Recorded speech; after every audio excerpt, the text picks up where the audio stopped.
Before the Industrial Revolution, wind, water, and muscle were the only power sources enabling a city to gather inputs. That put a hard cap on city size. The technologies of the Industrial Age expanded a city's reach by orders of magnitude, and enabled concentrations of resources in ways previously unheard of. But this very expansion made cities ravenous. Bigger cities with more economic activity require more inputs to fuel that activity.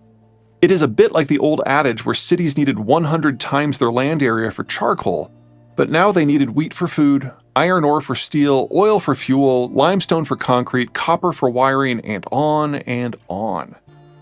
Cities expanded their reach to broader regions out of necessity. Regions expanded their reach to empires for the same. The Americans conquered the West and funneled its agricultural bounty and material resources to the cities of the East Coast. The Japanese did the same to Manchuria. The Europeans harvested their empires. The very nature of the new technologies ensured both imperial expansion and the conflicts over access that would contribute to the competition and mutual loathing that culminated in the World Wars. Fast forward to after World War II, and the Americans' order removed even theoretical limits on just how far a city could reach. Coal, food, even people could now be brought in from somewhere else. Establishing control of the areas a city needed to harvest, was no longer necessary. With the world now the harvesting ground, all cities could increase in size. A central feature of the pre-industrial world was the imperial centers. All enjoyed some magic mix of mild climate and flattish terrain and maritime and/or riverine access, which granted not simply a leg up on the local competition, but enough strength and stability to reach out and conquer lands beyond. As the Industrial Age dawned, all were able to leverage centuries of accrued wealth and knowledge to engage in mass manufacturing. But all faced common restrictions. Not all steps of a manufacturing process require the same access to the same inputs. Some need more iron, some more labor, some more coal, some more people with doctorates.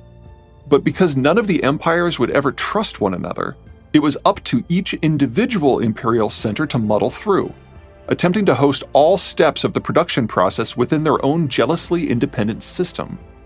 The Americans didn't simply outlaw conflict among their allies.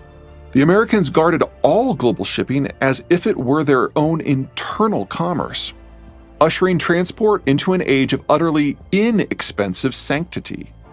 In a world safe for all, the world's successful geographies could no longer lord over and/or exploit the rest. A somewhat unintended side effect of this was to demote geography from its fairly deterministic role in gauging the success or failure of a country to something that became little more than background noise. Those geographies once left behind could now bloom in safety. Nor did most old imperial centers overly mind. A process that the old imperial centers did not excel at, such as the relatively low value-added process of pulling aluminum metal into wires or the cobbling of shoes, could be outsourced to another location, a newer, rising player in the now globalized system that could do it more efficiently and competitively. The ever-collapsing cost of transport, combined with the American-caused sanctity of said transport, enabled work that used to be done all in one city to be hived apart into 100 different locations across the globe.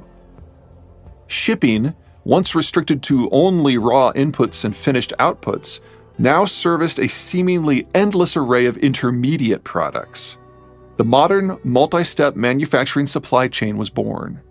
By the 1960s, such supply chains had become common, in automotive and electronics in particular.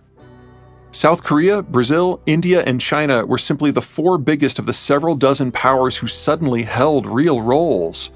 Many of the core areas that had done so well in the decades and centuries before Bretton Woods, the American Steel Belt and Canaled Britain come to mind, rusted into memory under the onslaught of these unheard-of competitors. The Cold War and post-Cold War eras of extended global stability enabled more and more countries to join the fun. The new players didn't only join the game in different decades, they advanced at different rates, populating the world with more and more countries at wildly different levels of technical sophistication. As of 2022, there are advanced technocracies in Western Europe, Japan, and Anglo-America. Advanced industrialized economies in Northeast Asia and Central Europe. Rapidly industrializing economies in Southeastern Europe, Latin America, Anatolia, and Southeast Asia. And mixed economies in China, South Asia, Latin America, and the former Soviet Union. Ever more complex supply chains link them together. All were made possible by more and cheaper transport, which generated greater economic development and integration, which in turn demanded more and cheaper transport.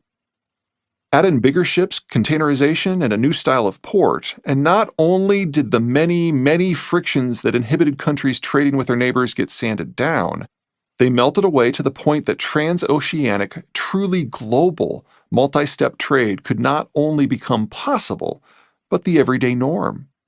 As of 2022, some 80% of global trade by volume and 70% by value is transported by ocean-going vessels. As the text matured and the transport system thickened and diversified, two contrasting thoughts wove together to define our modern system. First, industrial text became ever easier to apply. Forging steel is more difficult than fashioning it into rail lines, which is more difficult than laying the rail lines, which is more difficult than operating a train, which is more difficult than filling a rail car. When the imperial system ended, it wasn't like the Dutch and Japanese could take the rail systems they had built home with them. It was pretty easy for their former colonies to appropriate and operate the assets. Unlike pre-industrial technologies which required master craftspeople, much of the industrial age, and especially the digital age, has proven to be plug and play. Industrial techs have become ever more difficult to maintain. The ability to diversify supply systems over any distance means it is economically advantageous to break up manufacturing into dozens, even thousands of individual steps. Workers building this or that tiny piece of widget become very good at it, but they are clueless as to the rest of the process. The workforce that purifies silicon dioxide does not and cannot create silicon wafers, does not and cannot build motherboards, and does not and cannot code. This combination of reach and specialization takes us to a very clear and foreboding conclusion. No longer do the goods consumed in a place by a people reflect the goods produced in a place by a people. The geographies of consumption and production are unmoored. We no longer only need safe transport at scale to link production and consumption together. We now need safe transport at scale to support production and consumption themselves. In many ways, this is all great.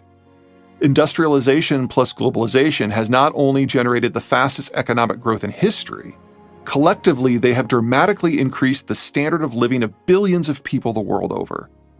Unlike the shockingly unequal pre-industrial world, the industrialization-globalization combo has achieved the seemingly impossible duology of enabling the utterly unskilled to live at something above an abused subsistence level while pushing the frontiers of human knowledge and education further and faster and more broadly than ever before.